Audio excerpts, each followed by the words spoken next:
Funding for this program was provided by Iowa Public Television, the Iowa Public Television Foundation, and generations of family and friends who feel passionate about Iowa Public Television programs.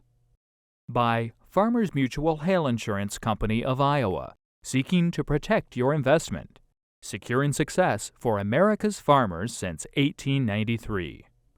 And by John Deere is committed to those linked to the land.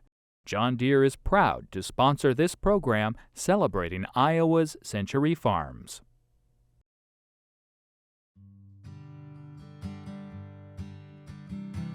What does it mean to have land in the same family for 100 years? For farmers, a century of land ownership is significant. It's respected by the agricultural community as a whole, and as early as the 1930s, Century Farm programs were established nationwide to honor this special milestone. In Iowa, a program began in 1976, and to date, 18,330 families have been recognized as having a Century Farm.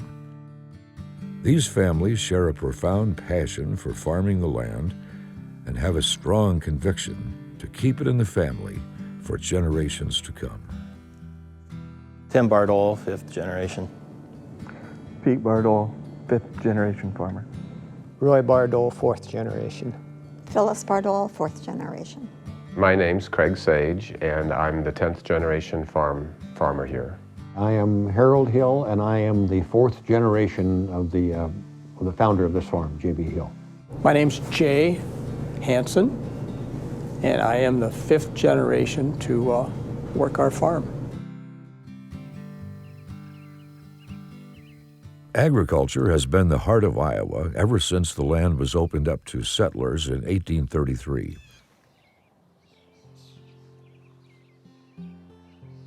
The family farm represents the traditions upon which the state was built, and century farms hold special meaning for the state's heritage. These owners view their farms as a resource both for sustenance and enjoyment. But it is not merely property to them. Their farm is a big part of their identity. It is gratifying to know that we are carrying on a heritage that began many years ago. And there's always hope that it will continue after we are gone. It's pretty incredible to have a piece of land that has gone the generation to generation. And I'm proud to be there. And it's a wonderful place for the kids to watch them grow, the grandkids to watch them grow and have the love for it. I guess the best way to describe it is home base. It gives a sense of history, of history with family, with a connectedness to some sense, a history of the county, but also a history of the state, because it gives us a real tie to this land. That's hard to grasp for some people who are used to moving from one place to place, but to be tied to a certain piece of property through family it gives a sense of belonging.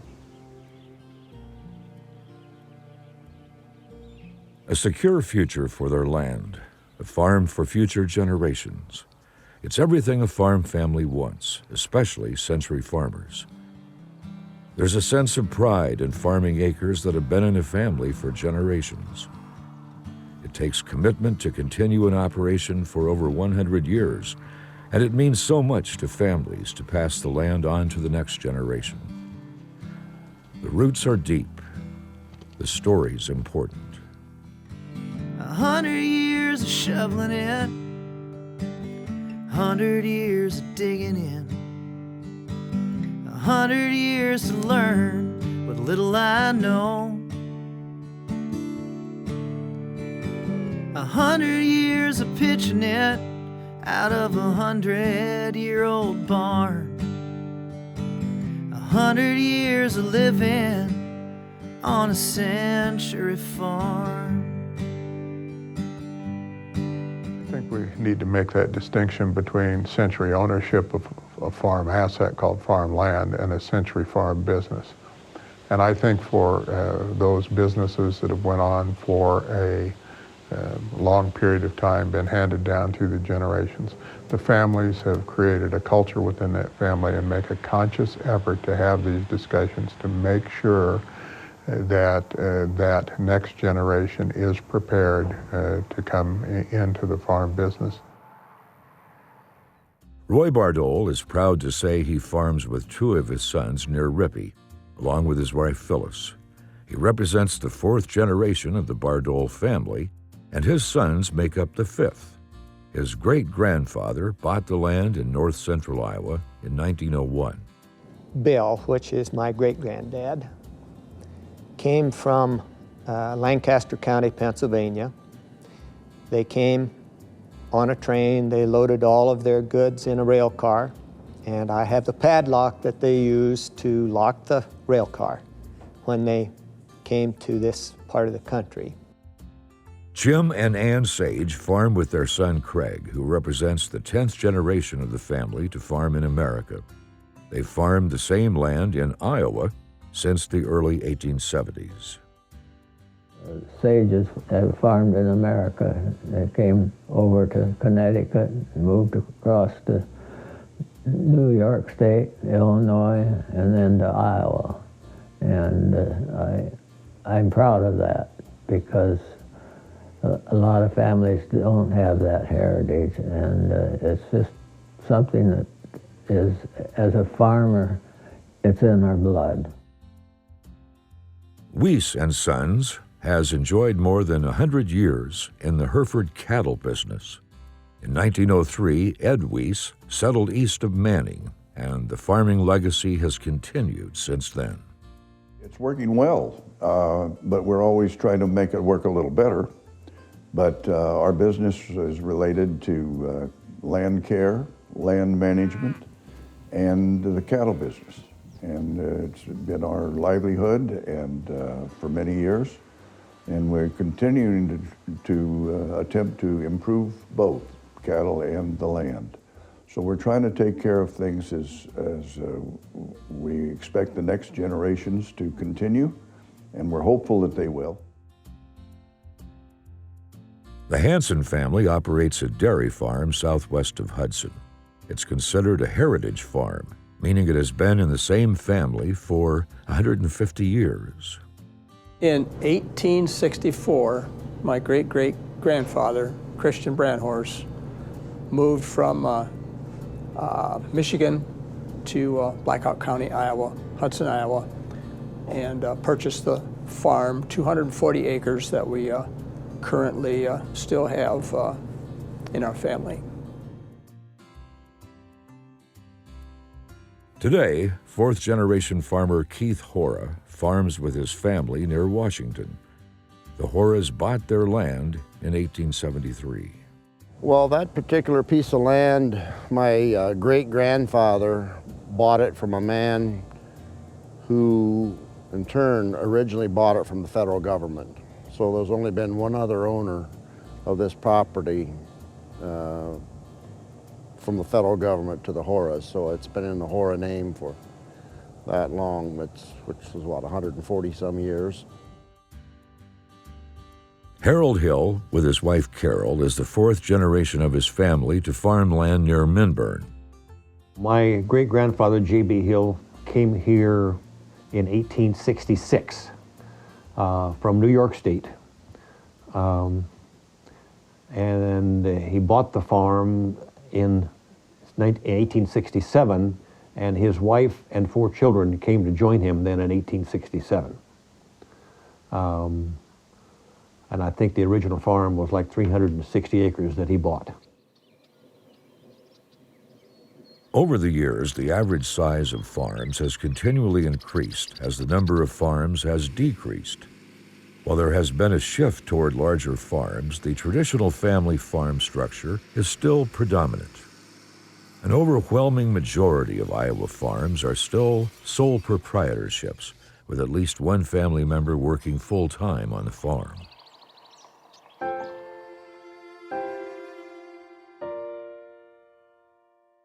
Today's owners would not be century farmers if they had less than the same degree of commitment to the land as their ancestors.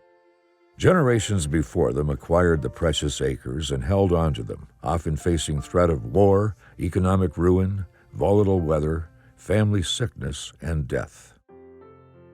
Well, it's just a lot of pride that our children wanted to continue, or two of our sons wanted to continue with that heritage, and we're just proud of all of the generations that were able to continue through different crises of farm commodity prices low, weather challenges, all sorts of things, and yet they were able to maintain the farm. For many century farmers, owning land is so deeply woven into their belief system, it almost has the same power as a religious conviction.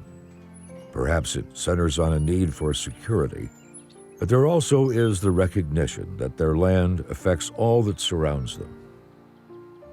We are no-till farmers.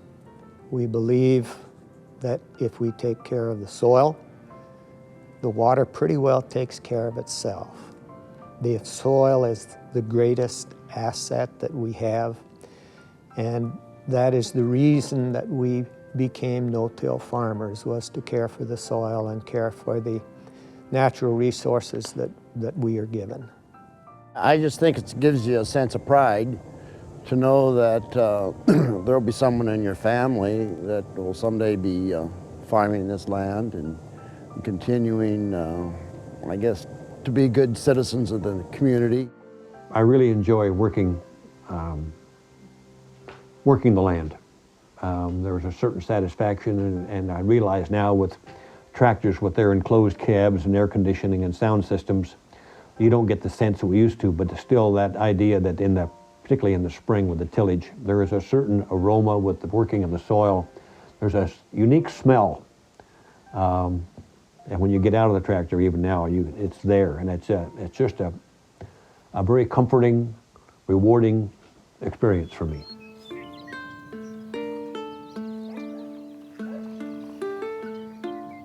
The land often has been considered a gift from God, meant to nourish and sustain all living creatures. The idea of private citizens owning land is a relatively recent concept. Many farms were homesteaded under the 1862 Homestead Act, signed by President Abraham Lincoln. This act granted up to 160 acres of free public land to individuals for the purpose of transferring land from the public domain to private ownership. Homesteading mostly ended during the Franklin D. Roosevelt administration, but it was not until 1976 that the Homestead Act was repealed. During the first 3 decades of the 20th century, it was common for farms to be passed down from one generation to the next, almost always to a son. The remaining children either married into other farming operations or left to find employment off the farm. World War I and the Great Depression brought dramatic declines in the succession of family land. As young men went off to war, many never returned to the farm, either because they lost their lives or were exposed to new off-the-farm opportunities. The Great Depression simply ruined an opportunity for thousands of young people to take over the family farm, and land that had been farmed for 2 or more generations was lost forever.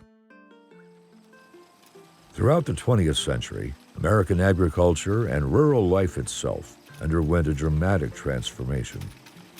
During the early part of the century, half of the U.S. population lived in rural areas. Today, it is less than a fourth. For most, land ownership goes hand in hand with a deep sense of responsibility. During that farm crisis, when it felt like I had lent great-granddad and granddad and dad down by, I won't say mismanaging because it wasn't mismanagement, but circumstances and so on. It's terrible hard. Terrible, terrible hard. Emotionally, physically hard. Tim was still home. Jason was a little boy when the bank told us that they were going to start foreclosure procedures on us. I come home and stepped in the door and started crying. Jason and Tim, I don't think probably ever saw me cry. I'm not sure they've seen me cry since. The generational farms, the land itself, there are few things outside of my family and my faith. I would say there's nothing outside of those two things that are any more important than the generational farms.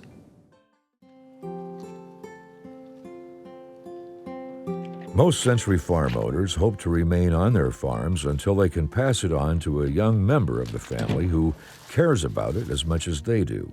They are vigilant as to how the land will be cared for.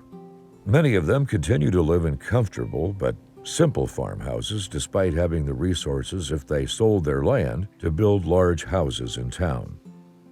They choose to remain involved instead of moving away to warmer climates. They are, in a sense, sacrificing themselves for future generations. Although most would insist they are content with their decisions, they feel no need to upgrade their lifestyles and view succession of their land as satisfying rather than a sacrifice. Unless you allow your children to be a part of the operation and to start to build that enjoyment of the activity of farming, to build the love of growing crops, of taking care of livestock, whatever it may be. The activity of farming is contagious if you allow it to be. When the sons decided they wanted to come back to the farm, we had to make a choice. We had two options. We could continue as we were and eventually sell out, or we could facilitate their involvement with the business.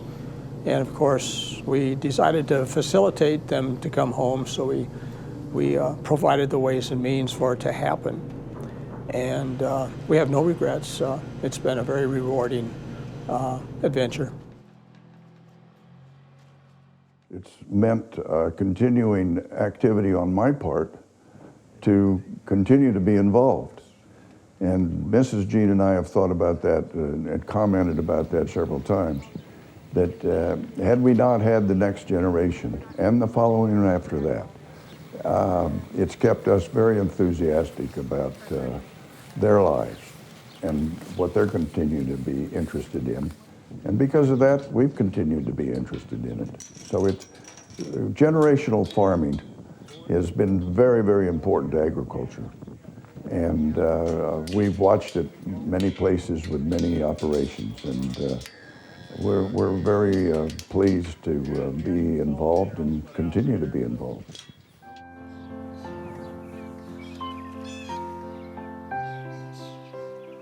Century farms don't just happen. It takes commitment, sacrifice, and a bone-deep belief that carrying on the tradition matters. What that says to me is that there must have been some good communication in the family. That over the years, there must have been multiple generations involved, and the younger generations coming up knew that there was a role for them in actually farming that farm, in operating the farm, not just being a future landholder. You know, as we go up and down Main Street, throughout Iowa, throughout farm country in America, there are other kinds of family businesses out there. But if there's been a family plumbing business or a shoe store or an apartment building owned by a family for over 100 years, they don't get a sign that says Century Plumbing Business or the Century Family Apartment Building, because it's a different kind of business. Farming, as we know, is not just a business, it's a way of life, it's a lifestyle, it's working land, raising livestock, producing food for the world. And for multiple generations of families to have been involved in that over 100 years and more, there has to have been good relationships, good communication, goal setting, and just a legacy in that family of saying, this is what we're about. This is what we do. And we do it now, we've done it in the past, and we see our family doing that in the future. I have 4 siblings, 3 older brothers and a younger sister, none of whom are involved in agriculture. So when I decided that I may like to come back to the farm, I made that decision after I was sure that none of my older brothers or my sister were going to be involved. Once I came back here, then we ended up buying this farm on contract from my parents. So that's how we ended up here at the farm. But it's been through support of the siblings and my parents that we were able to make it this long. You know, everybody was worried about everybody else more than they were themselves, and that's the type of family he has. They are very caring people. I think the fact that it's just been a lot of hard work, and I think as the generations go, that work ethic needs to be there in order to keep it going. You have to be focused on what your plans are, how you're going to get to that point of hanging on. There are a lot of farms and families. However, the family is not necessarily operating the farm. The farm is being rented to neighbors or other sources. But in our situation, we have the owners as the operators. And we are operating solely with farm-generated income. And to get this to happen, someone has to have the passion to either own the property or own and operate the property. If that's there, the farm will inevitably be passed on. Farm business succession planning is an integral facet of the continuation of the family farm operation. It is vital that all farmers prepare properly for future succession, be it family or non-family, and successors need to be identified in a timely manner, offered appropriate training, and given the opportunity to take control of the business, entirely or in part, in good time. This gives younger people the chance to make decisions for a longer-term future. It also gives them the experience of running a farm operation that they will need when the current owner retires. Most generally, it's been working real well, and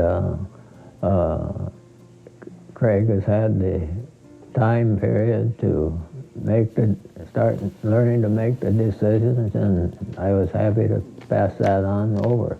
He probably gets a little discouraged with me sometimes that I go down and like to unload corn or drive a combine or so forth. That's kind of in my blood, but as time goes on, I turn more over to him so that he has full control and makes the decisions. I'm the president and the farmer and farm manager, and so I make the day-to-day decisions. And big decisions, I will still look for input from my parents and my family, my wife, on land purchases or something like that. But otherwise, I pretty much make all the decisions. Well, that just kind of slips away year by year, you know, as I'm gone more. But as far as the decisions on, you know, some of the financing and things like that, and the Horror Farms Inc. Corporation itself, that I still probably maintain until I'm not able to anymore. He pretty much turned over the day-to-day farming operations to me. I manage and maintain them, and like he said, he does more of the financial part of it. That's his part of the family farm, and so I take care of employees' inputs, the production role of the corporation, the family farming operation. Well, my grandfather and my father were in business, and they partnered. And as my grandfather matured, and my father assumed pretty much complete control, why that transition took place. And at that time, it was not quite as large as it is today, or as involved. And then my brother and I entered the picture with the partnership with my father. Then we came along with my brother, who dropped out of the picture because he had 3 daughters who left the area. And so he made arrangements so that we could buy his interest out, of which at that time Helen and David came into the picture and were able to participate. So that transition, which can be difficult for many operations, has been pretty smooth. Now we're looking forward to another transition with grandsons.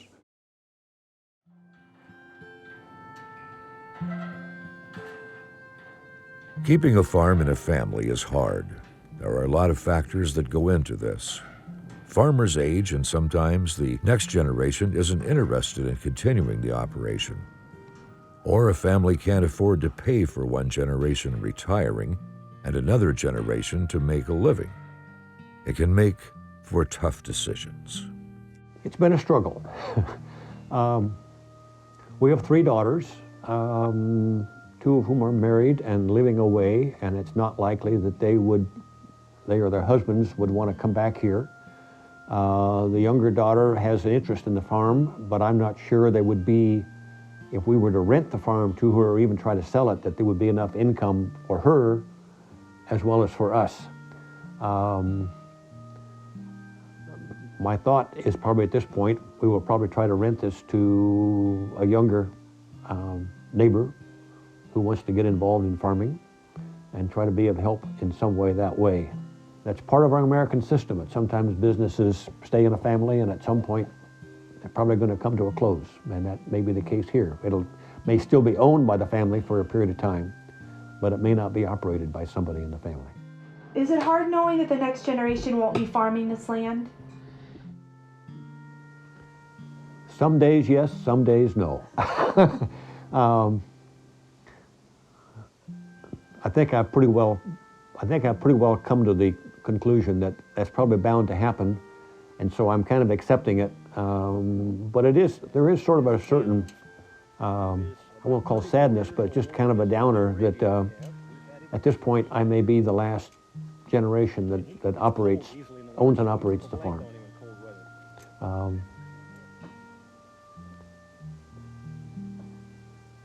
I guess I've come to that conclusion, and I just kind of live with it at this point. But there's still just a kind of a sadness about it.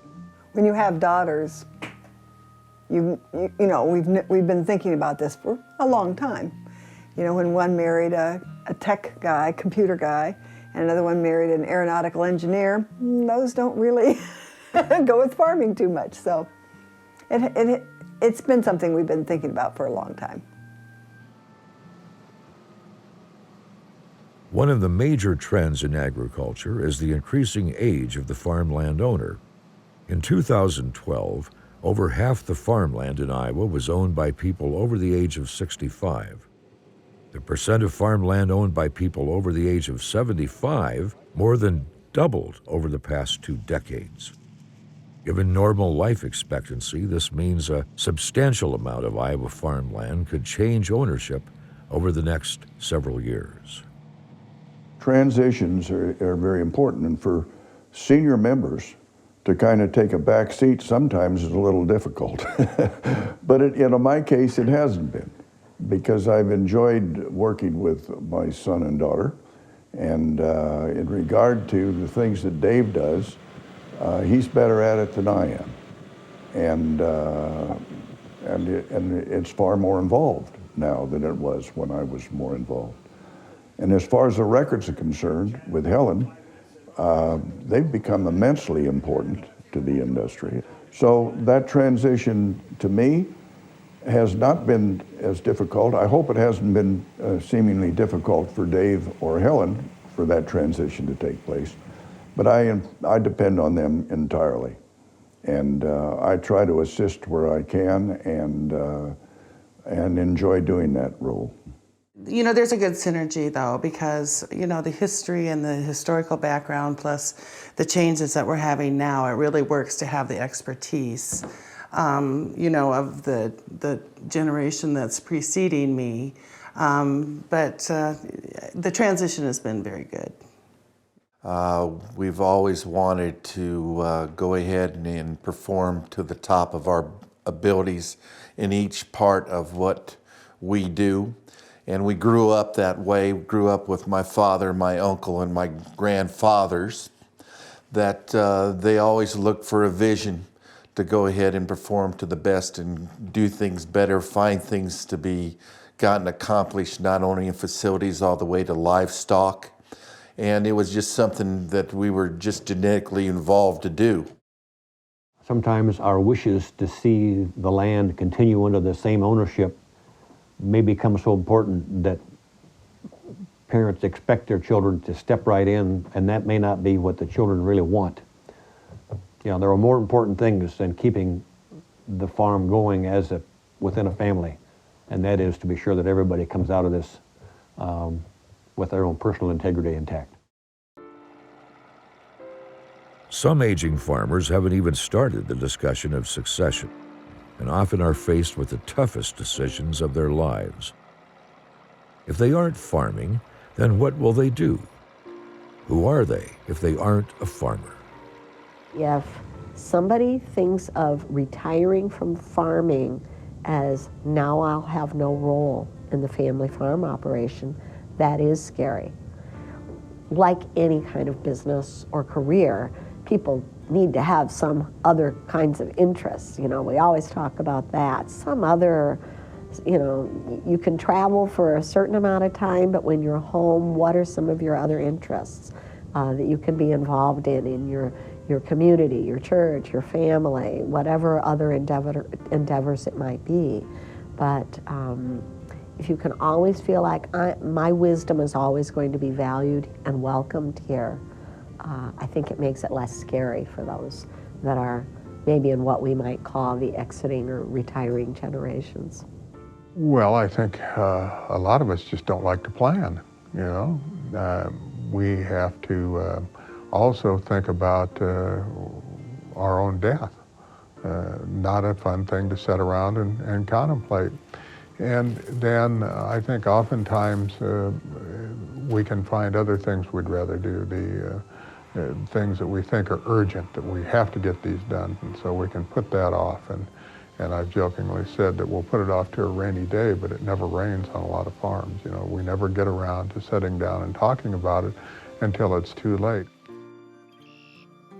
If one examines the transfer of land from older generations to the young, there are many examples that do not fit the philosophy found in the concept of century farms. There are second and third generations of farmers who do not value the idea of ensuring that their land winds up in the hands of the generation following them. There's the sadness felt by young farmers who cannot afford to pay the going rate for land their parents own. And there are the stories of parents who decide to leave their land equally to all of their children, despite the loyalty of one child who stayed behind to carry on the family tradition. That's a difficult question that creates a lot of emotion. We try to have our assets diversified in that we have farm assets and we have non-farm assets. In the settlement of our state, we hope and we are planning to have the farm assets go to the people that are on the farm, the heirs that are operating the farm, and the non-farm assets will go to the non-farm heirs. Which would be our daughter. It has to be fair. And I think the heirs that are operating the farm need to have a little extra consideration than those that are not operating the farm. The folks did make it absolutely equal intentionally. And the folks owned this 320 acres. And they gave each one of us 5 kids and a 20% share in their estate. I had spent my lifetime working here, and through the farm crisis and everything else, held, in a sense, the inheritance together. So was it fair? Well, depends on who you talk to. From my side looking out, perhaps not quite. From my siblings looking in, yes, that's fair, of course it's fair. Well, that's a very, very difficult discussion. Many times families get along well until inheritance times come. And then it can drive a wedge in a family that lasts forever. And that's sad. That's really sad. 3/4 of Iowa's farmland is held without debt. Willing the land to family increased as the most popular method of transferring the land, accounting for almost half of the farmland. The next most popular method for transferring farmland was putting it into a trust. One of the most common myths is that there's some kind of terrible death taxes, people call them, at the time when you're passing farm assets on to children or grandchildren, whatever those next generations might be. And in Iowa, be it farm or whatever assets are being passed on to a future generation, as long as things are being passed on to what are called lineal descendants, children, grandchildren, and so on, there is no Iowa inheritance tax on that. Almost all land is owned either for income, long-term investment, or sentimental reasons. If land is considered simply as an investment asset that can be sold at some point, it probably will never be owned and managed by one's heirs for future generations to come. We had stressed to our family that in their heritage, and that's one of the reasons why we incorporated, that we can pass it on down to the next generation so that the farm would be able to stay in the family if that generation so wished to do that. The older generation has to be willing to let go. And the younger generation has to be willing to step up to the plate and take responsibility. Those two things have to happen. And it's really hard as parents to let them take it and make mistakes. He will let it go. I will say, can I help? That's different. That's just the mom. I started farming in 1966. Then Peter and Tim came back to the farm when they graduated from college in what? 89, 90. And 90. Tim has a son that'll graduate from college this year. Don't know if he's going to come back to the farm or not. It's up to him. I'm willing to step out of the way and let him step in if he chooses. The only way you have generational farming is when the next generation decides they want to be a part of it. If, as granddad and dad, I don't see to it that they're welcomed and that they feel like they're a part of and can contribute something, that's when there's a breakdown and nobody comes back, and you lose the generational farmers.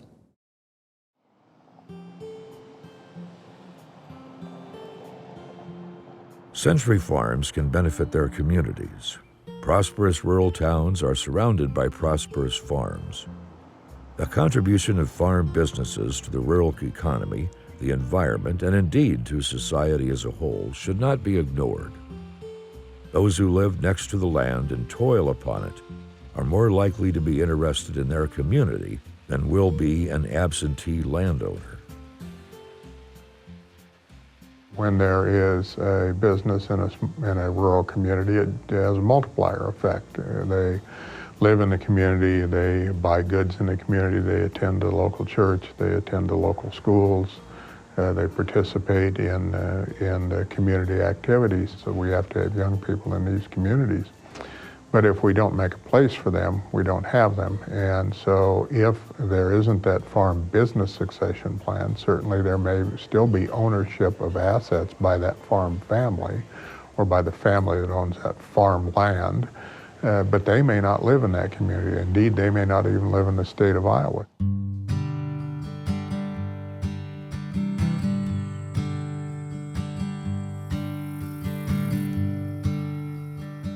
Century Farms sustain agriculture's legacy.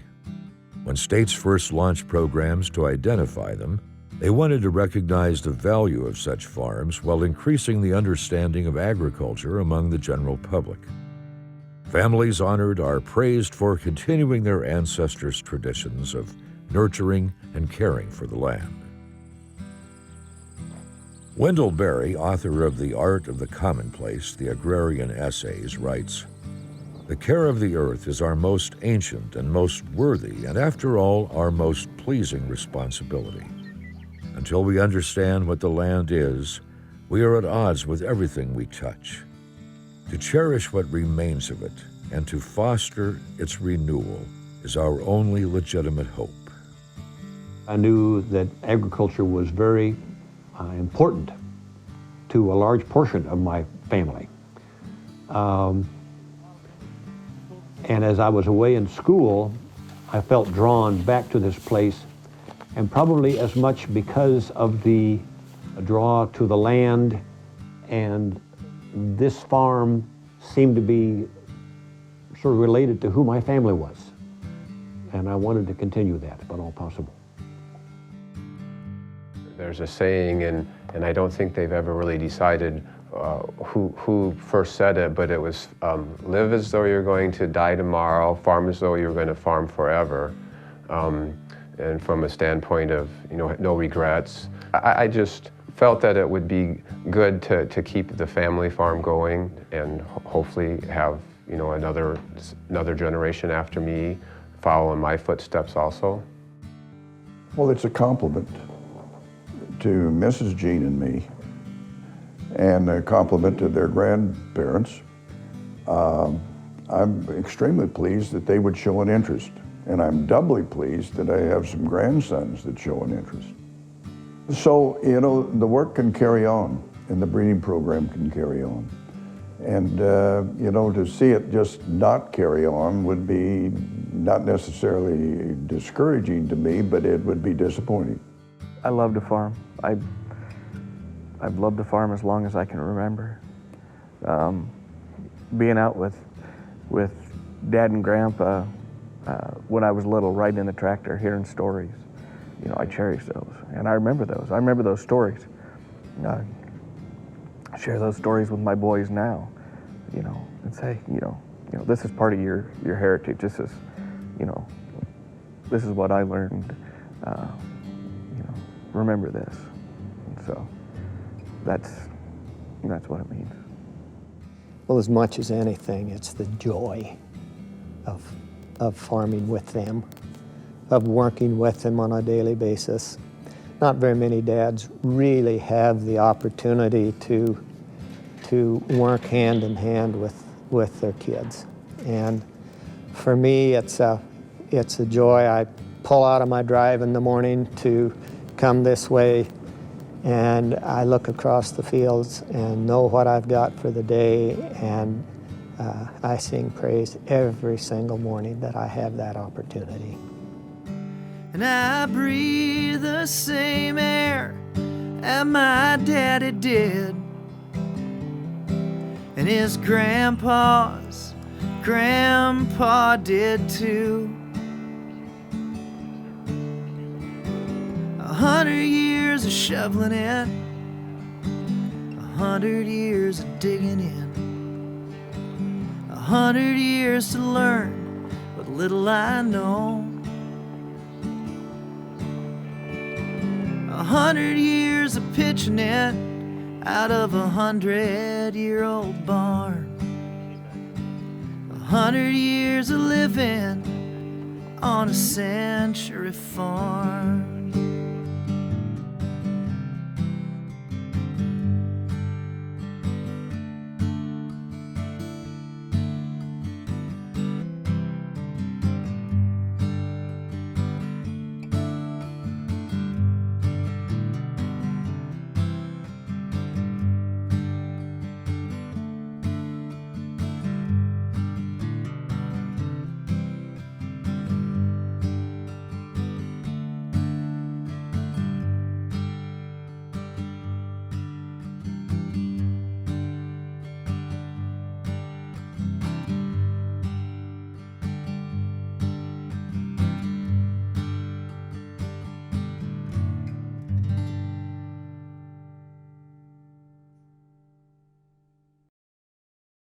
Funding for this program was provided by Iowa Public Television, the Iowa Public Television Foundation, and generations of family and friends who feel passionate about Iowa Public Television programs.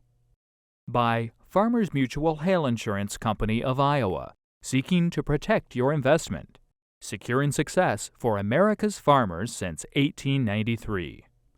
And by John Deere is committed to those linked to the land. John Deere is proud to sponsor this program celebrating Iowa's century farms.